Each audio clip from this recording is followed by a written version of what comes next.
Good afternoon, goat lovers. It's Friday, July 3rd, a high of 94 today, and if you see behind me, there's clouds moving in. And with those clouds, there's some good news and some bad news. So the good news is, as you can tell by those clouds behind me, it's our rainy season has started. It did sprinkle all day yesterday, and it's really helped those firefighters put out that fire, and that's great, because just the day before that, we got the order to get ready to evacuate. And so before we had to get too deep into, what are we going to do and all that good stuff, it started sprinkling, so that's really helped us out. So the fire has burned well over 100,000 acres of pristine pine trees and alpine forest up on this mountain range called the Santa Catalinas. Here in Tucson, we all just exclusively call it Mount Lemon. It's one of my favorite places to go. We've been going there with the kids forever. It's a really unique place here for in the desert. You could be in your pool in Tucson swimming, and an hour later you could be up at the ski resort on Mount Lemon. So we can't wait to get up there in a couple of weeks and survey the damage, and we hope that some of our favorite spots are still there. So we'll just have to wait and see. But the good news is with the added humidity and the steady sprinkles that we had all day yesterday, they've got it under control and we don't have to evacuate, and that is great news. So I don't know if you can see the bad news there, but all over these plants are something called blister beetles. So I've heard of blister beetles before. Back when I used to work on that horse ranch out in the valley, the lady was always concerned where she bought her hay from, because if they had a blister beetles in it, even if they're dead, if horses were to eat even just one, it could kill them. And I always kind of thought she was just, maybe a little bit paranoid and this, that, and the other, and never really paid it much mind. But when I saw this swarm of them fly into my garden, I went over the phone and I started, researching what are they. And when it came black blister beetles, I was a little concerned. So they swarm into an area of grass, or in this case, my potato bed, and they take over everything. I mean, they ate almost my whole bed yesterday. So what's scary about them is they infect an area of tall green grass out on some prairie or pasture somewhere, and if horses or cows or goats were to eat them, I mean, it could kill them. It turns out that even when they're dead, they secrete a poisonous chemical that causes blisters. And if you saw that thumbnail, that was my foot last night, and I had no idea. I just started killing these things with my sandals on, and I, stomped on one that was walking on my foot, and within about 10 hours, it just started out as a very small blister, and then got, as big as it got. It's pretty gnarly looking now. So after I figured out what they were, of course I wanted them gone. I would like to kill as many of them as possible without harming my garden. We don't normally use Sevin dust or, anything like that on the garden. It kind of defeats the purpose for me. I want to eat stuff that doesn't have chemicals on it. So I was looking for an organic method of getting rid of them. So what I come up with was a shop vac. And I'll show you how I did it. So now I got my long sleeves on and some gloves, because I don't want blisters all over me like my foot. That wasn't good. So here's my organic pest control removal strategy for these blister bugs. You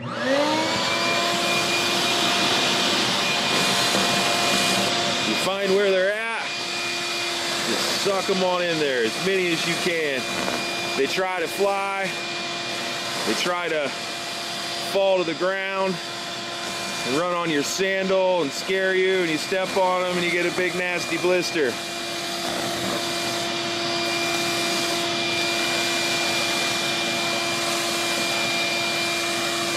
Look at all of them.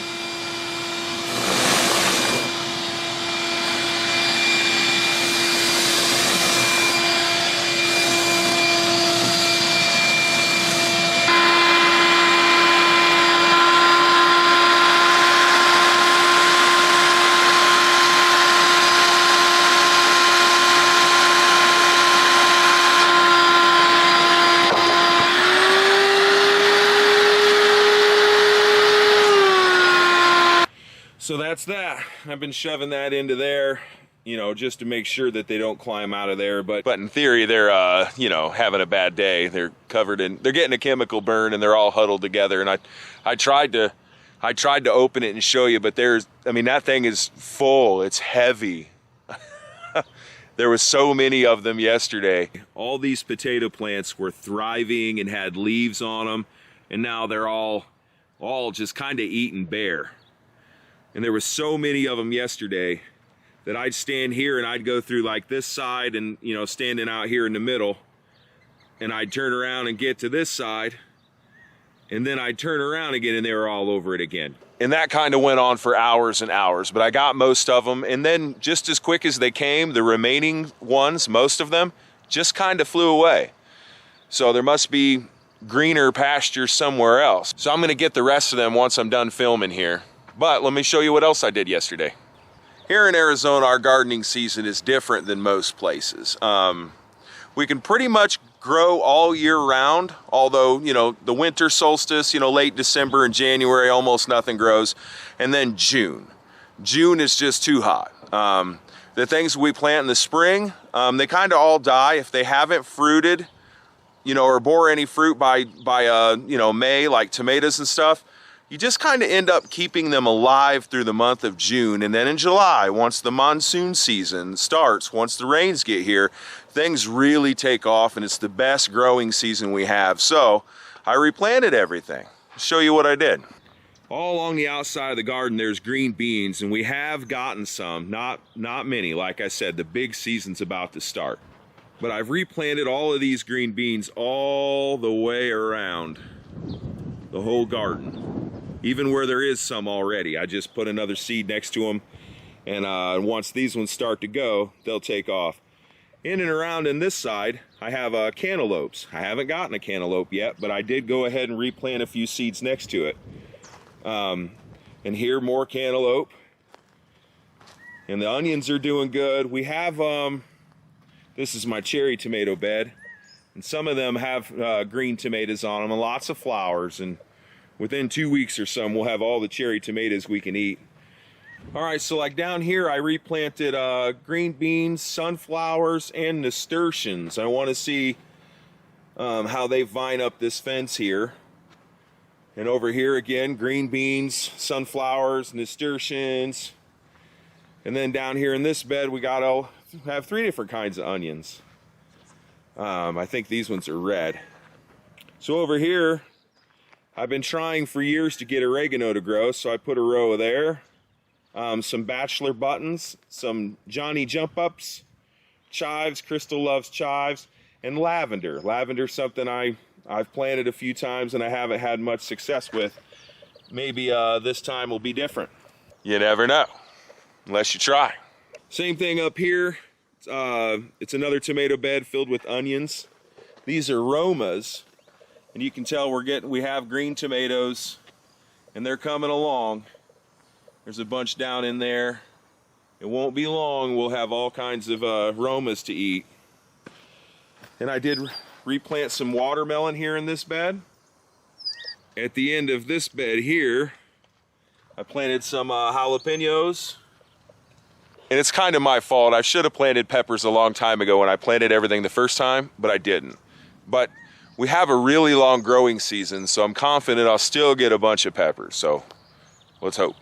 Here in this bed, I replanted squash, and this squash here is an example of like the oppressive heat in June. It really hasn't done much, but within a month, we'll be eating all kinds of zucchini. This is zucchini in this bed. Right here, I did 2 rows of kale, and I did 2 rows of spinach.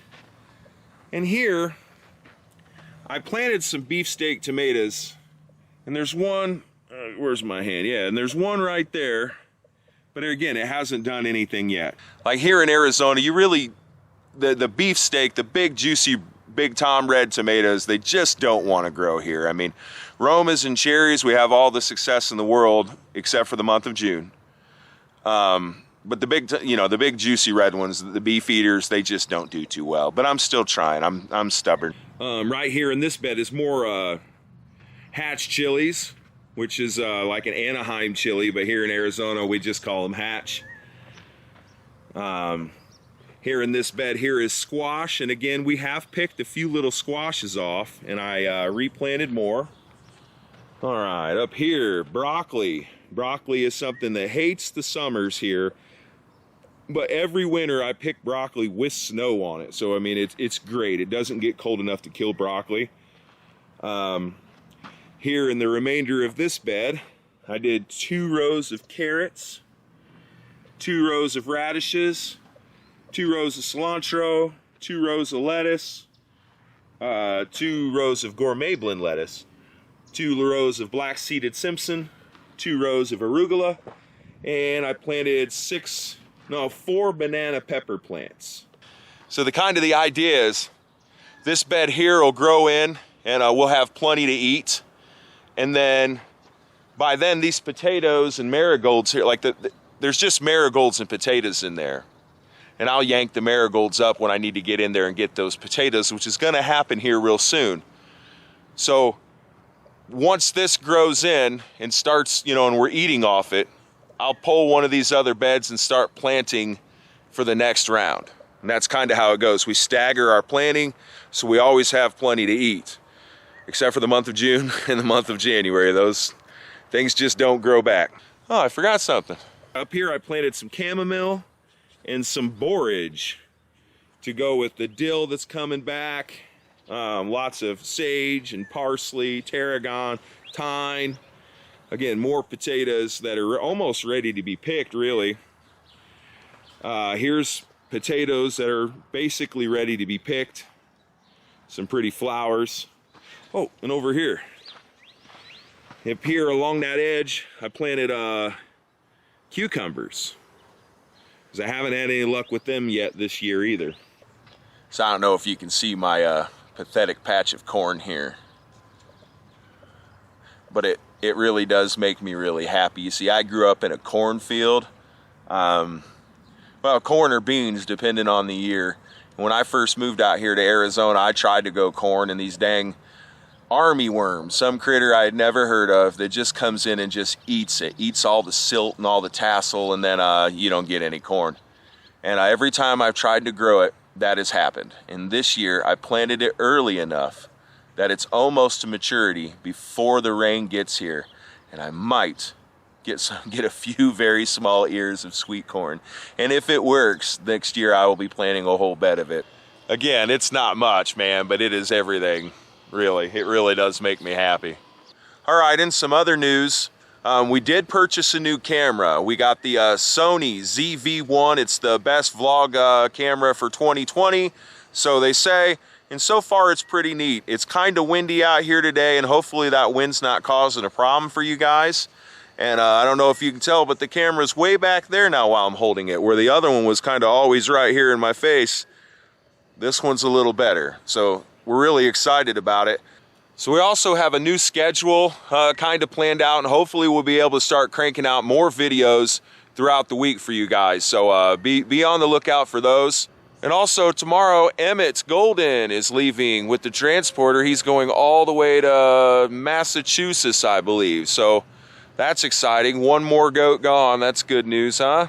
So with any luck, this video will come out tomorrow on the 4th of July. So I just want to say happy birthday to America. And I hope all you Americans out there have a good day and enjoy yourselves best you can. I know things are crazy right now in more ways than one. But let's just all try to remember that there's more that unites us than divides us. Thanks for watching. There's more than corn in Indiana.